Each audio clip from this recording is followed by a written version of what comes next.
Dr. Jennifer Bryson joins us now. Thank you so much for taking some time out to visit with us. Thanks for this opportunity. Yeah, we're going to talk a lot about your career and the things that you've done, and they are numerous. You're working with the Ethics and Public Policy Center, your doctorate from Yale in Arabic and Islamic Studies. You worked in the U.S. embassies in Yemen and Egypt.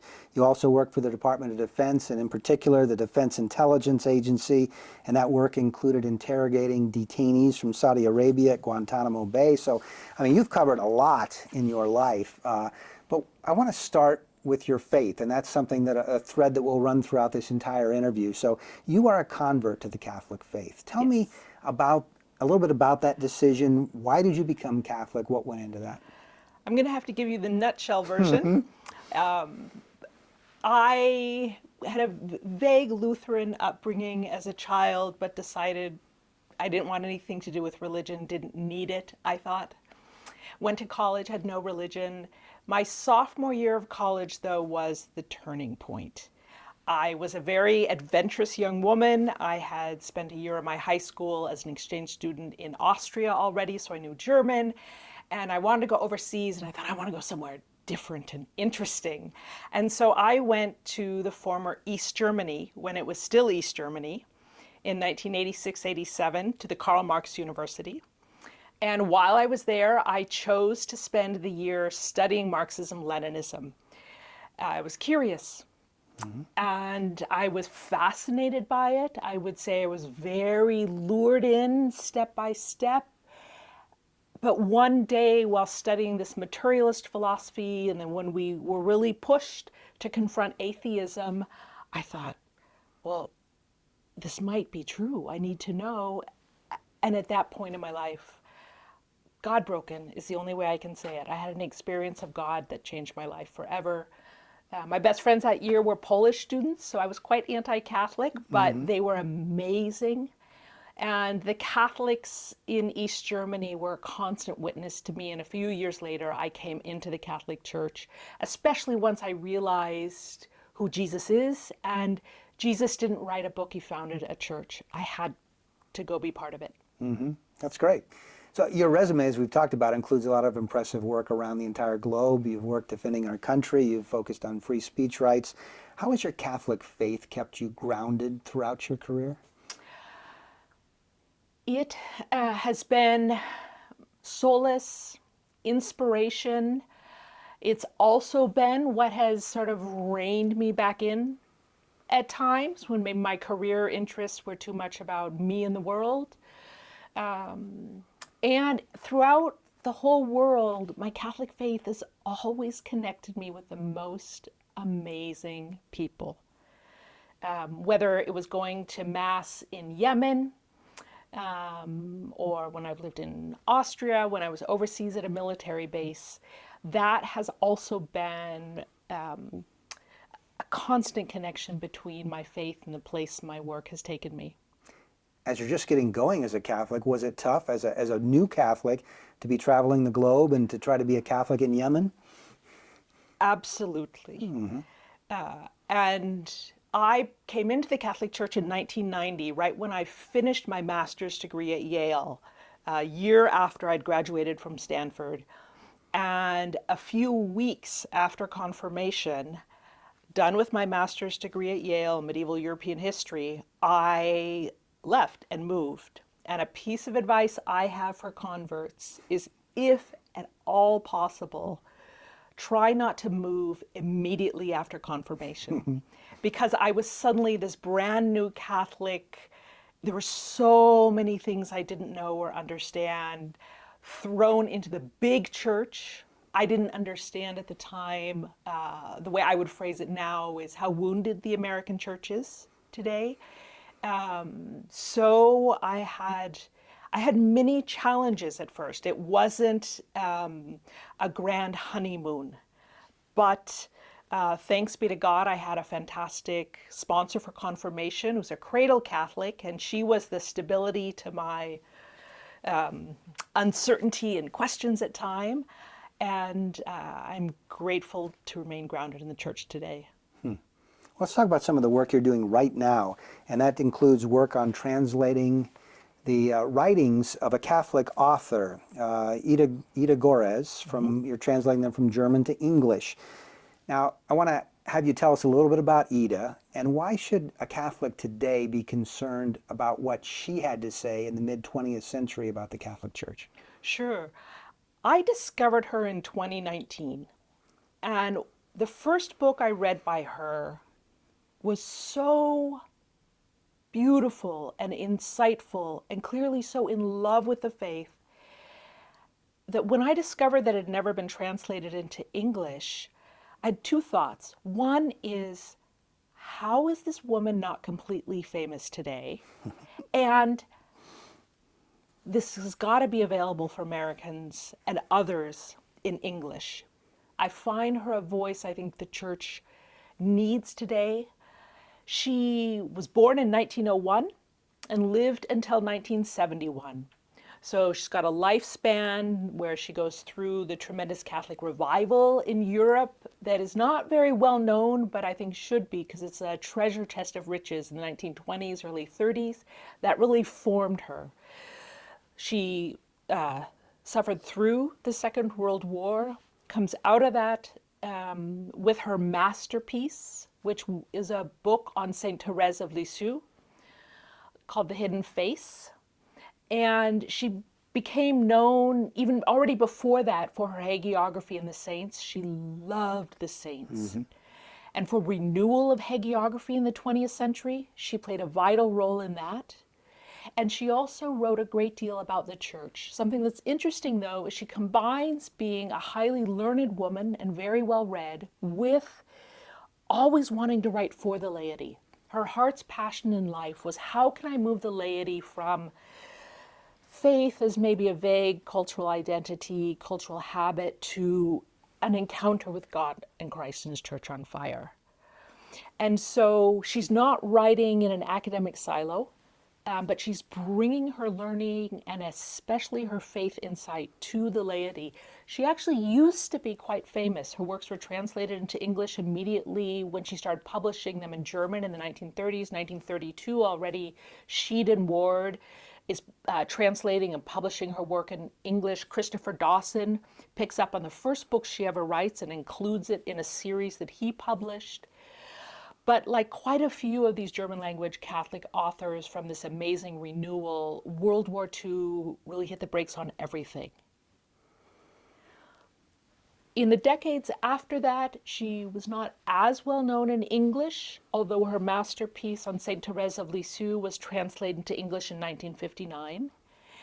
And she remained, however, well known in the German-speaking church. She is friends with people some of our viewers may have heard of, like Joseph Pieper and another, Joseph Ratzinger. They become friends and correspond. And she just had amazing insight, understanding problems that are emerging in the modern world. But because she loved church history so much, she's also rooted throughout the traditions. She, for example, describes the Catholic Church as both a bedrock, a stable, solid foundation that's not going anywhere, and a living tree.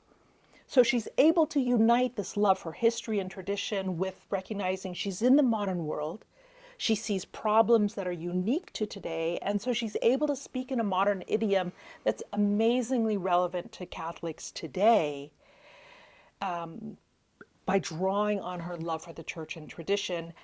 But after she died in 1971, the Catholic Church at that time in Germany was already being kind of taken over by a very politically oriented, progressivist left-wing movement that we see the fruits of today.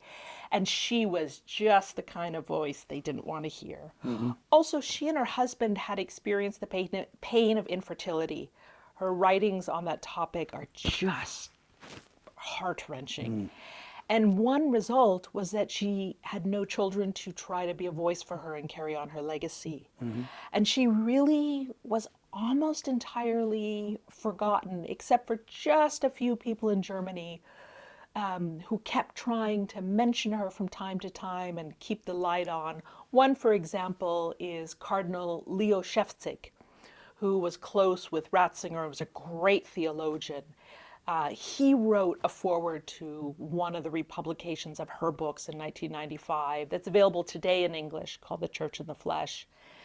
And he too was trying to say, hey, there's this great voice here that we actually could use right now.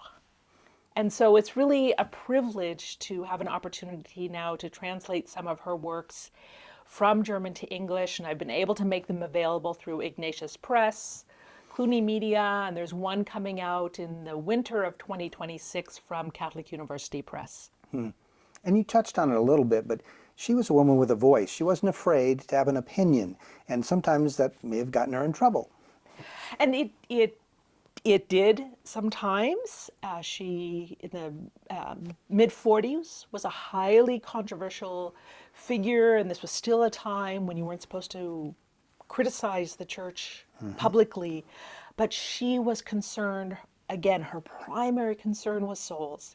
And in the mid-1940s, right after the war, she was afraid souls were starting to fall away from the church. You had the ideologies and philosophies of the modern world taking over. And a situation that they had in Germany was you had a whole generation almost that wasn't catechized because of World War II. And she sounded an alarm bell and said, we're going to have to do something.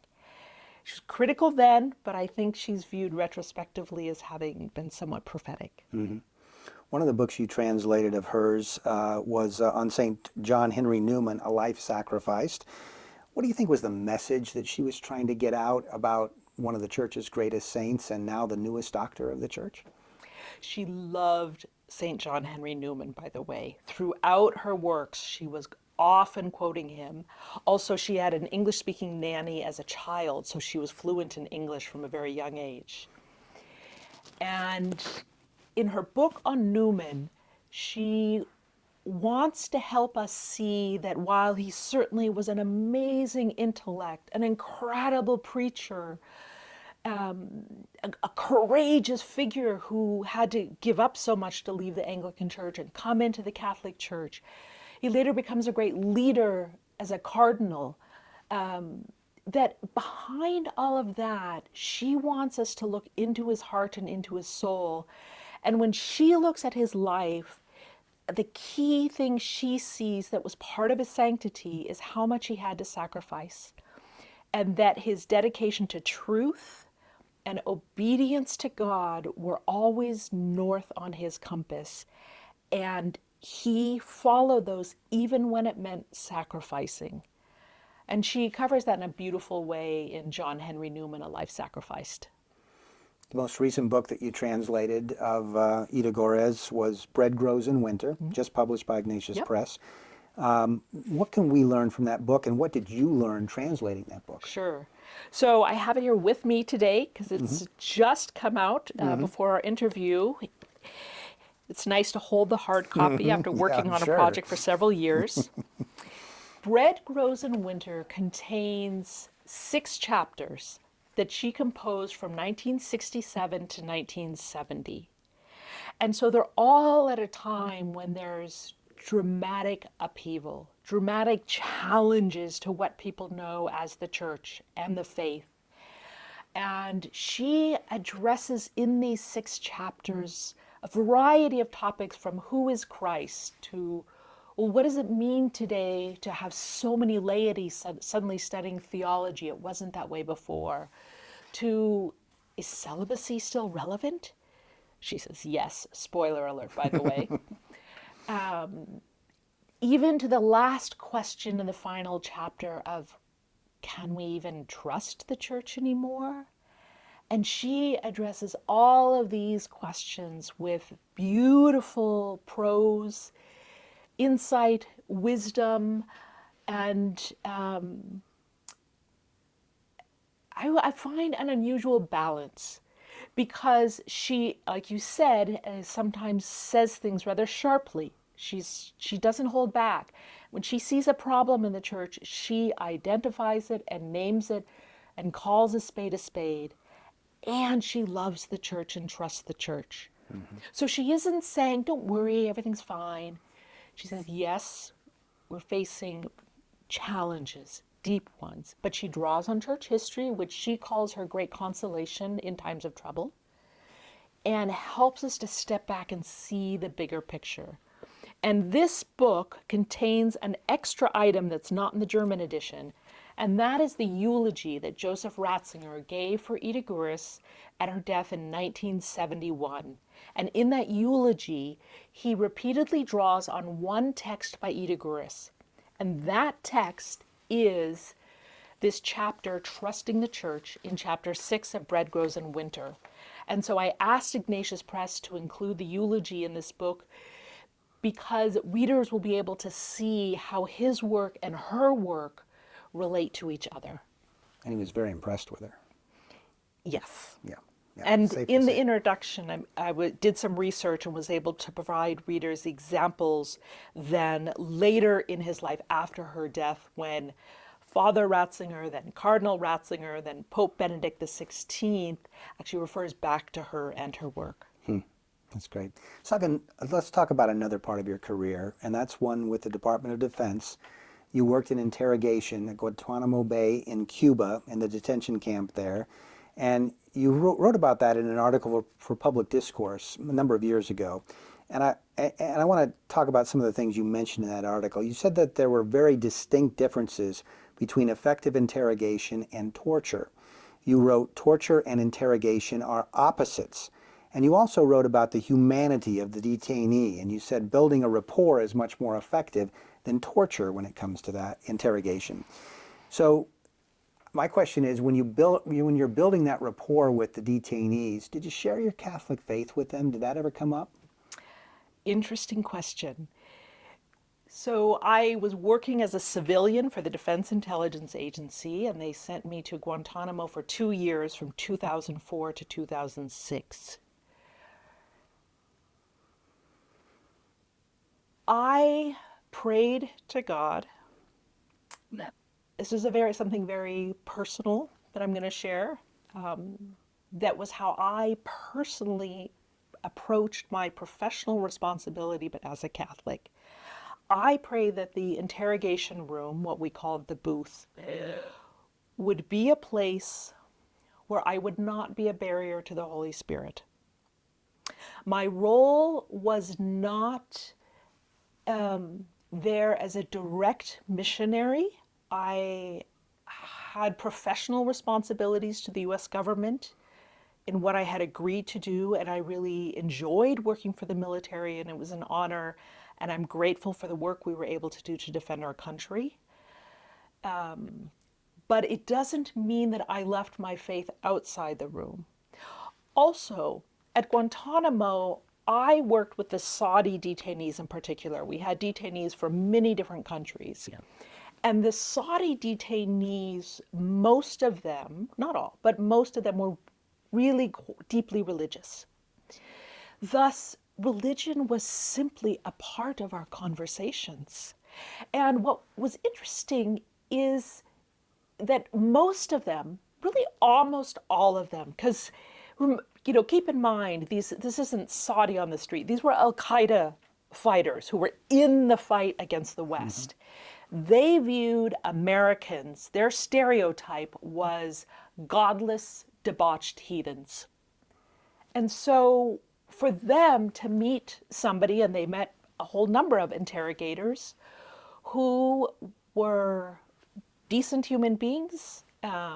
I was there as a woman. Their stereotype of the American woman was sexually loose and wild. There I was, professionally dressed, modestly dressed, treating them with respect, earning their respect. And also mentioning, for example, I remember one time I had an interrogation on a Monday morning, and the detainee and I would talk. I asked him how his weekend was. He was somebody I would talk with often.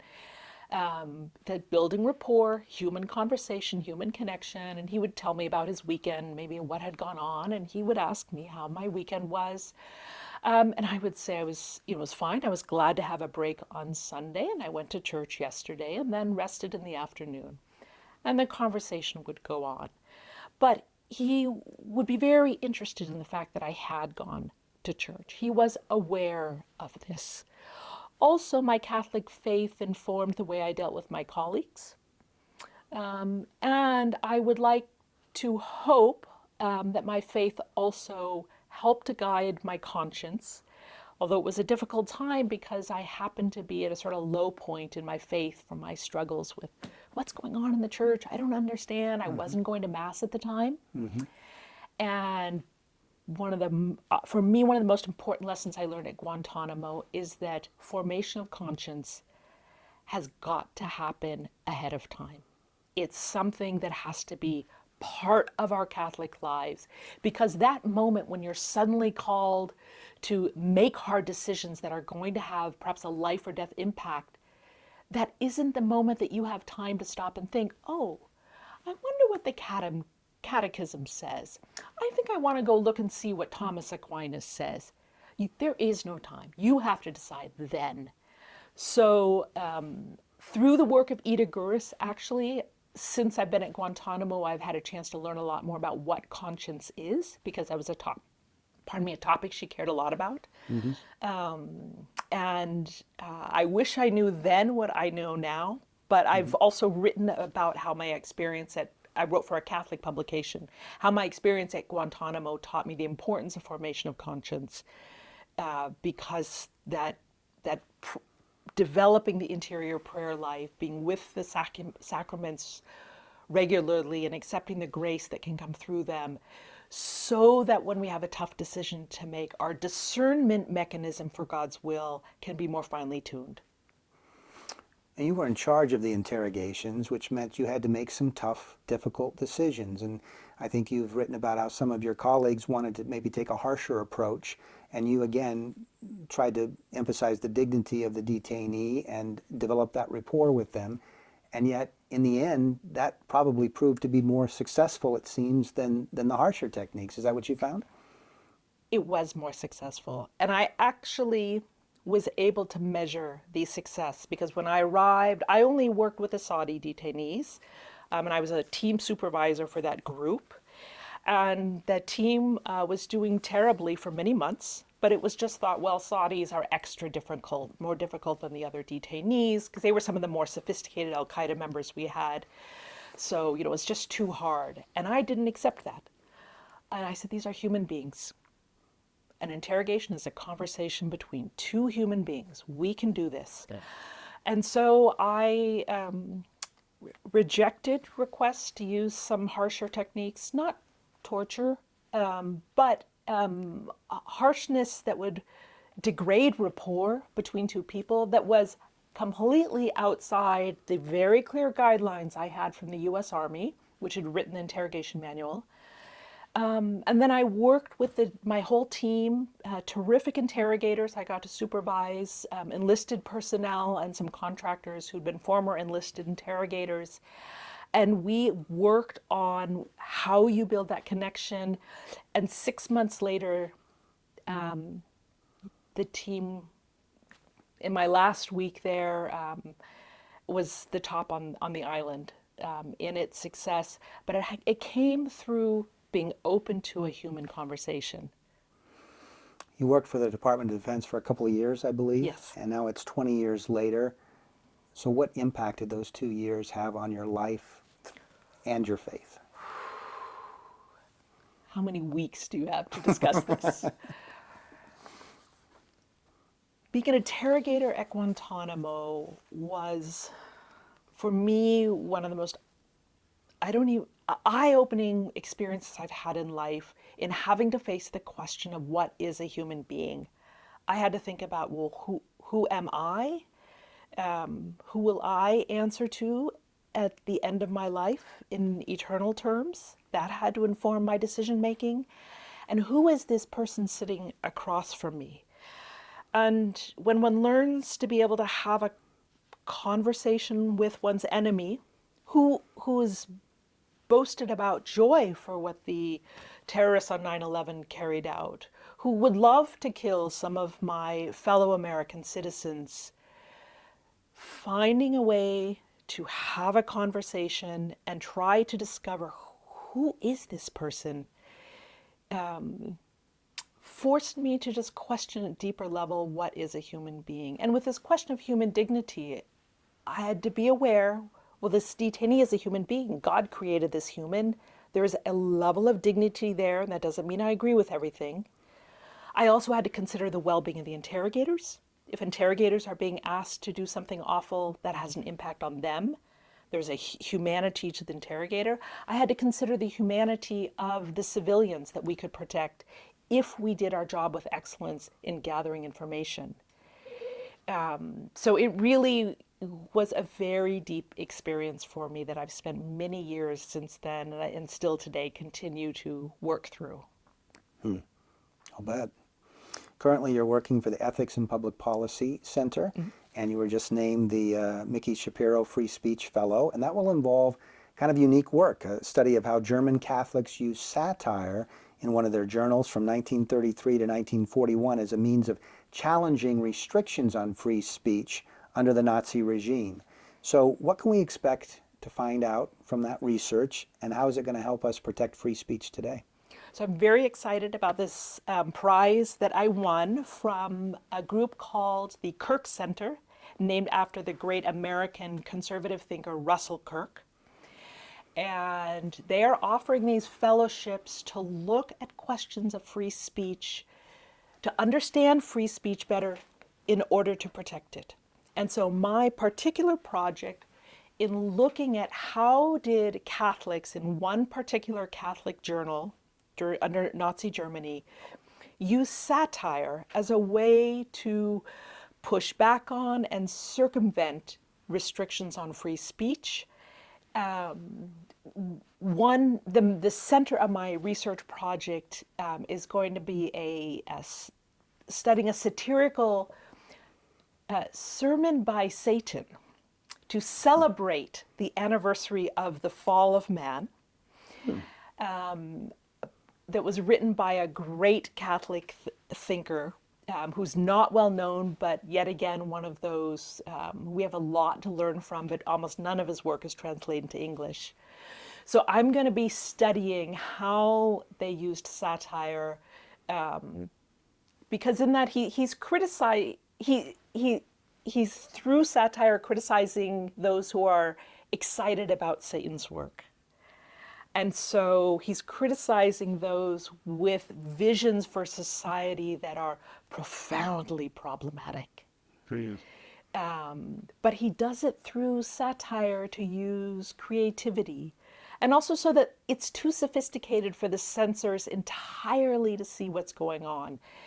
So I'll be working on that project along with several others, including translating a volume of the work of Joseph Ratzinger for the Word on Fire Institute in 2026, and some more work by Ida Friederike Görres.